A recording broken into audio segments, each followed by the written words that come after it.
It's gorgeous, though. 155 feet long. What is the name of what do you call the boat? It's called Roja. It has the first two letters of all my family's names. So it's you, your wife, and the two kids. Exactly. That's a beautiful name. Say that again. Roja. Yeah, that's beautiful. And do you spend much time on the boat, or just back and forth? As much as humanly possible. Yeah, yeah. Not nearly enough. Now, is this could you cross the Atlantic in this if you needed to? Yeah, you probably could. It might get a little bumpy, but you'd probably be all right. Do you get seasick in a boat that big? Not yet. Yeah, that's good. Have you ever been seasick?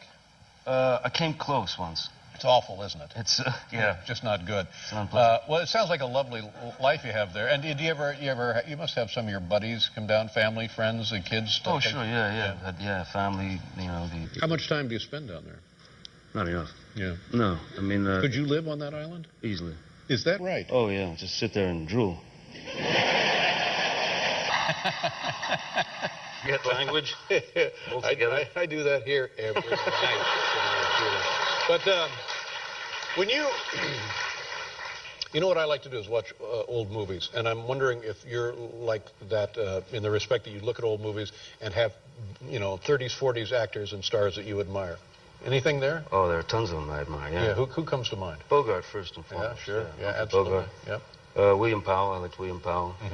And then going on up in the 40s, Robert Mitchum, and, and then certainly Brando and onwards. And then there's, of course, Elizabeth Taylor, who I... Elizabeth Taylor, you have a friendship with, is that correct? We've stayed in contact over the years. Yeah. How did you first meet? I was invited to a dinner by Roddy McDowall.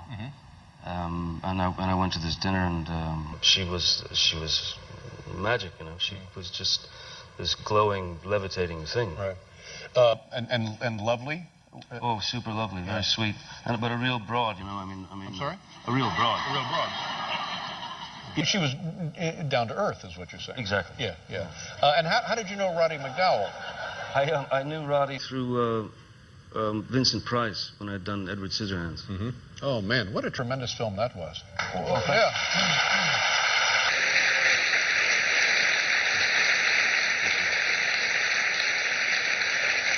And contemporary actors and actresses, do you get to work with the people you want to work with? Do you get to work with people you admire? Or how do you regard other people in your craft now?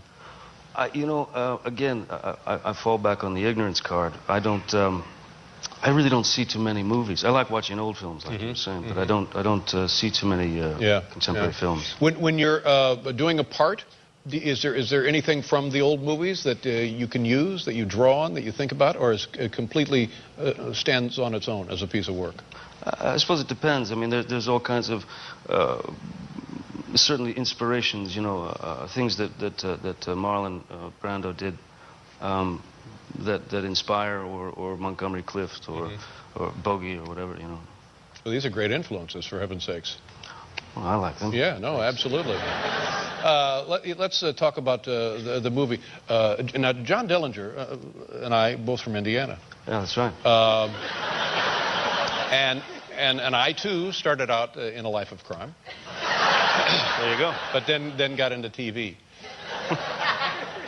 What do you know about John Dillinger that makes him sympathetic, that you liked about this guy? Because now, historically, as we look back on a guy, he robbed banks and killed people. Well, he didn't technically kill people. He might have fired weapons at them.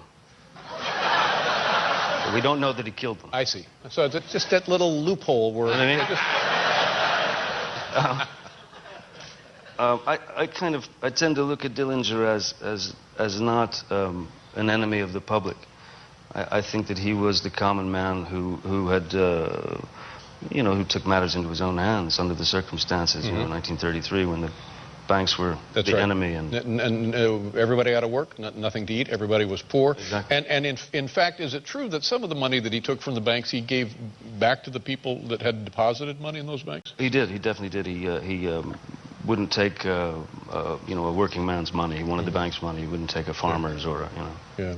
And the story, it's, of course, got the classic hero, tragic flaw ending. Everybody knows how the story ends out. He's gunned down, and there's a love affair with it. But was it fun to make this movie? It was exhausting, but yeah, it was fun. Exhausting, It really? was, oh yeah, it was exhausting, sure. In what sense? More so than the pirate movies? Yeah, I mean, it was just a lot of months and a lot of hours and a lot of locations, so moving around a lot. But it was a real pleasure because Michael Mann had arranged for us to be able to shoot in, for example, in the Crown Point jail, where he escaped. I escaped exactly the way he did through all those doors. With the phony gun and stuff? The wooden pistol, yeah.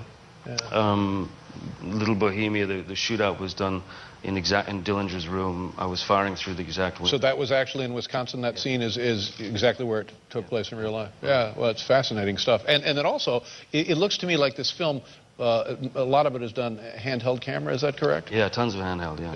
Yeah, and that's. Have you done much of those kind of films before? No, not really. I mean, I guess because they were doing it in HD, they had the luxury of handheld, all the time. The light camera is very light. And, yeah. You know what I really enjoyed? Maybe this is the wrong thing to say. Probably not. The shootouts. Yeah. And in movies today, they're 90% chase scenes and shootouts. But these shootouts, you really get your money's worth in terms of muzzle flash. Yeah. It's good. It's good. I know you haven't seen it. I think that should be one of those things they put at the top of the poster. Yeah, you get your muzzle flash dollar out of this. And Christian Bale is in the film as well? Yeah, he's wonderful, yeah. Christian Bale, Marion Cotillard, and Billy Crudup, a great cast. Yeah, great cast. And it's one of those things where the guy's got it coming. There may be some ambiguity there, but when it ends, you're sad to see him go. Oh, that's good. Yeah, I mean, how can you feel that way about a criminal? I mean, but you can, really, don't you? Isn't that weird? Yeah, it is. I tell you what, let's look at a clip, but we have to do a thing, and then we'll be right back here to take a look at a clip from Public Enemies.